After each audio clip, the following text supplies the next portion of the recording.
Bonjour Wayne, on est ici au 5e salon de la BD et des arts graphiques à Roubaix. Alors pour commencer, est-ce que vous pourriez vous présenter et me dire un petit peu qui vous êtes et ce que vous faites en fait?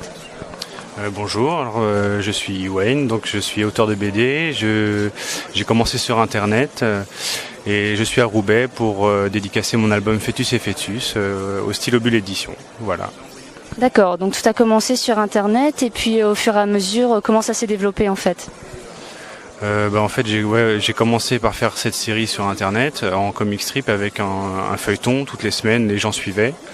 Et puis après, je me suis dit comme ça prenait bien, il y avait un bon public, je voulais essayer de le faire éditer. Donc j'ai rencontré Philippe qui montait sa maison d'édition. Et donc on a monté le projet ensemble. Voilà.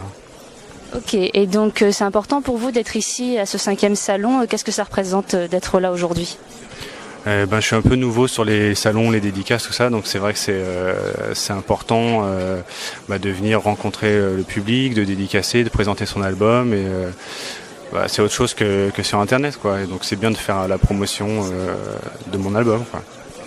Et donc de quoi parle un petit peu votre album justement? Alors comme son nom l'indique, ça s'appelle Fœtus et Fœtus, donc c'est deux enfants qui sont pas encore nés, qui sont dans le ventre de leur mère et qui par des dialogues en fait ont un regard un peu sur notre monde qu'ils ne connaissent pas encore. Et c'est une BD en comic strip, donc c'est que des petits épisodes de trois cases. Donc tout se joue sur les dialogues parce qu'il n'y a évidemment pas de décor et c'est deux personnages quasi statiques, donc c'est un exercice assez difficile à faire.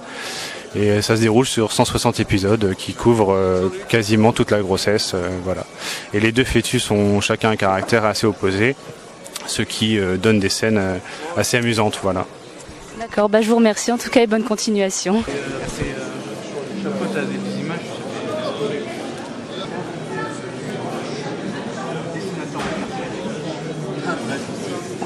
Bonjour Efo, est-ce que vous voulez bien vous présenter, nous dire un petit peu ce que vous faites?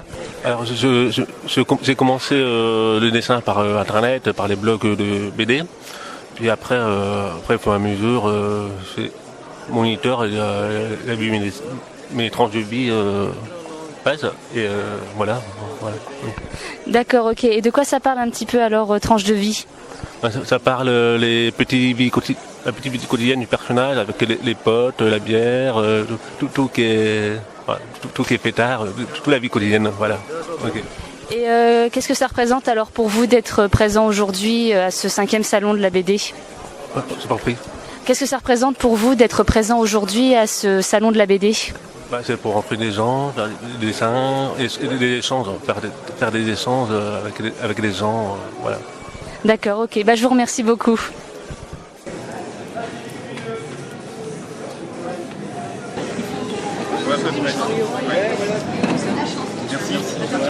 Moi je fais de la bande dessinée, donc je fais de la bande dessinée d'humour noir là.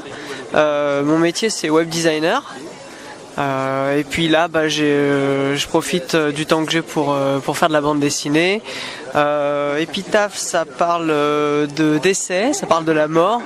Quand j'ai rencontré l'éditeur et que je dis voilà, mon projet ça parle de la mort, mais j'ai dû vite rebondir, dire attention, personne va pleurer.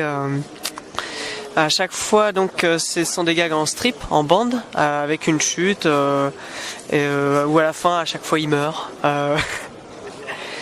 Toujours dans des circonstances drôles, ou alors il y a quelque chose d'ironique, de cruel, ou simplement des fois des épitaphes qui sont drôles. L'épitaphe, c'est le petit mot qu'on va mettre sur sa tombe, qui peut faire sourire des fois. Voilà.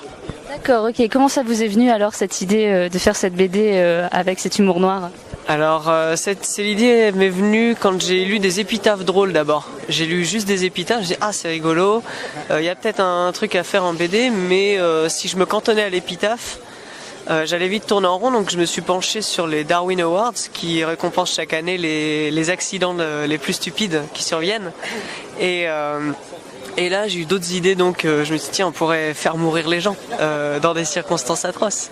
Et ensuite, de fil en aiguille, en jetant des idées, j'ai eu plein d'autres choses qui me sont venues en rapport avec ce thème. D'accord, ok. Et donc, qu'est-ce que ça représente alors pour vous d'être présent ici à ce 5e salon de la BD des arts graphiques à Roubaix? Eh ben c'est chouette, ce sont mes premières dédicaces là que je fais sur Epitaph. C'est très sympa, c'est très accueillant. Voilà, c'est chouette. D'accord, je vous remercie beaucoup. Bonne continuation.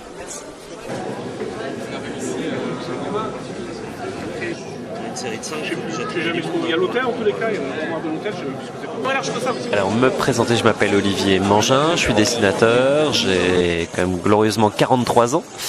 Et je fais là actuellement je dessine actuellement une série fantastique qui s'appelle L'Ultime Chimère, chez Glénat.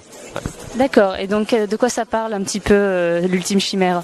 C'est une longue et belle histoire autour d'un élément fantastique, une légende tirée d'un poème de Victor Hugo concernant la flèche de Nemrod, à savoir Nemrod, un chasseur tellement puissant qu'il aurait choisi un jour de s'attaquer à la cible ultime, c'est-à-dire Dieu. Et cet homme aurait lancé une flèche vers les nuages et elle serait retombée ensanglantée. Je vous laisse imaginer le reste, voilà. Ok, et donc comment tout a commencé pour vous dans le milieu de la BD? Comment ça a démarré?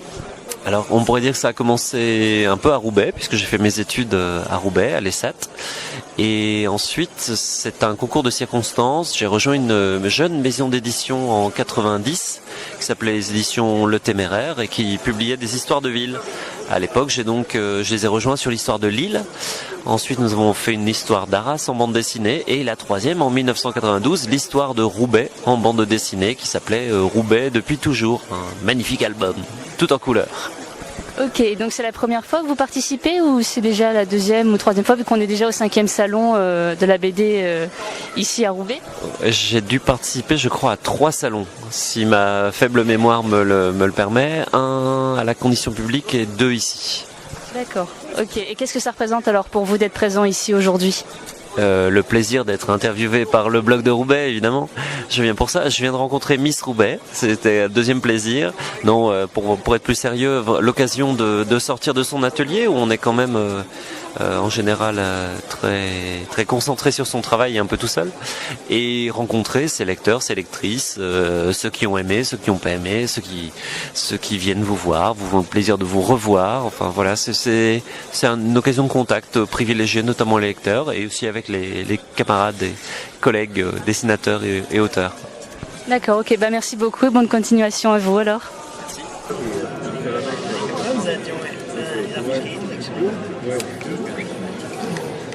C'est moi qui dessine les personnes. C'est vrai? Bonjour Vincent, alias Ancestral Z. Alors dites-moi un petit peu ce que vous voulez bien vous présenter et nous dire un petit peu ce que vous faites. Alors je vais tenter de me présenter. Alors, je suis assez bordélique dans mes présentations. Alors je suis dessinateur de bande dessinée sur le manga, en fait la bande dessinée Dofus. Donc c'est la bande dessinée tirée du jeu vidéo. Donc voilà, donc je fais ça toute la journée plus ou moins à la boîte.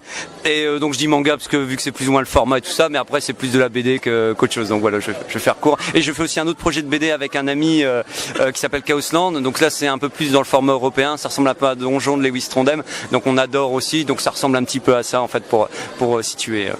Ok, d'accord. Et comment vous êtes arrivé à faire de la bande dessinée? Quel a été un petit peu votre parcours?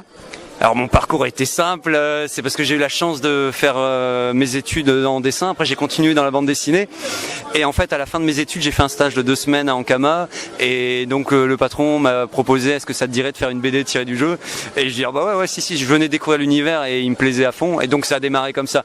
Donc j'ai énormément de chance par rapport à des amis qui cherchent toujours du boulot, ou effectivement sinon des fois dans le monde de la BD c'est quand même Tintin pour entre guillemets pour trouver du taf tout de suite quoi. Et c'est la première fois que vous participez à ce salon de la BD des arts graphiques ici à Roubaix?